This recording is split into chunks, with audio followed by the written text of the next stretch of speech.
This is Channels Television's breaking news.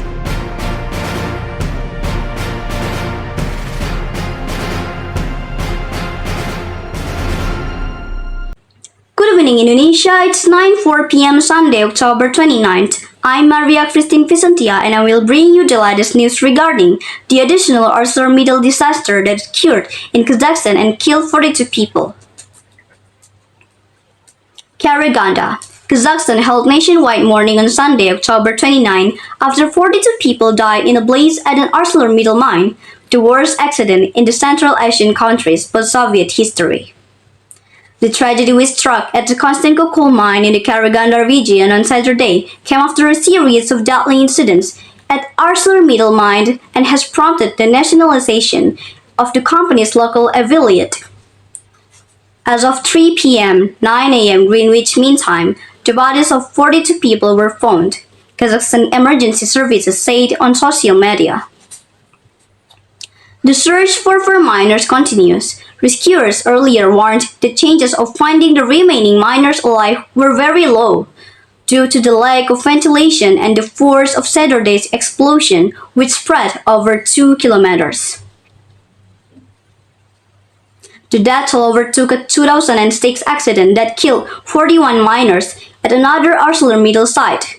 It also came just 2 months after another incident killed 5 miners. Anger and disbelief reigned after the disaster in Karaganda, central Kazakhstan.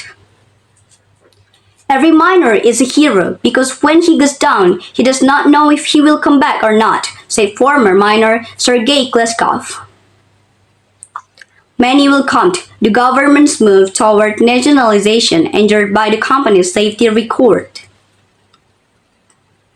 Denier Mustavin, a 42-year-old salesman, said that he favored full nationalization without material compensation for the current owners. President Kassym-Jomart Tokayev has ordered cooperation with the Luxembourg-based company to be brought to an end.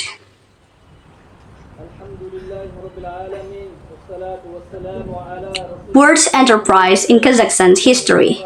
Speaking to victims' relatives at the mine, Tokayev called ArcelorMittal the worst enterprise in Kazakhstan's history in terms of cooperation with the government.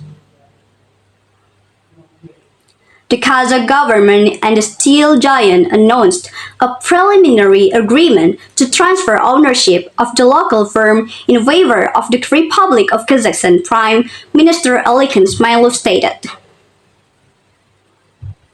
ArcelorMittal can confirm that the two parties have signed a preliminary agreement for a transaction that will transfer ownership to the Republic of Kazakhstan, the global steel giant stated, adding that it was committed to finalizing this transaction as soon as possible.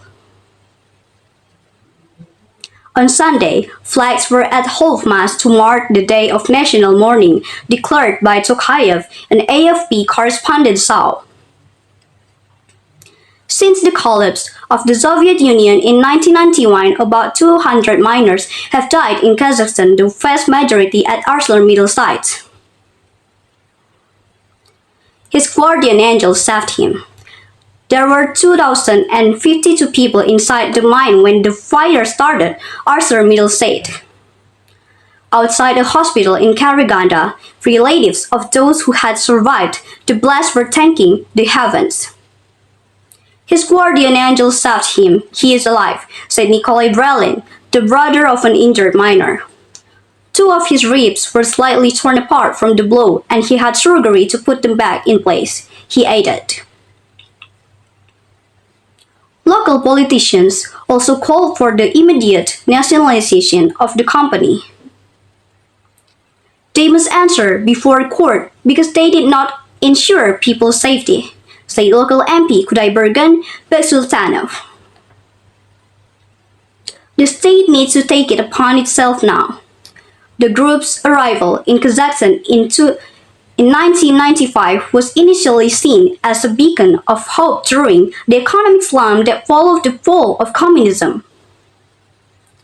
But a lack of investment and inadequate safety standards were repeatedly critiqued by the authorities, while trade unions call for tighter government control. ArcelorMittal, led by Indian businessman XII, operates about 15 factories and mines in the center of the former Soviet Republic. That's all the news for now. See you next time.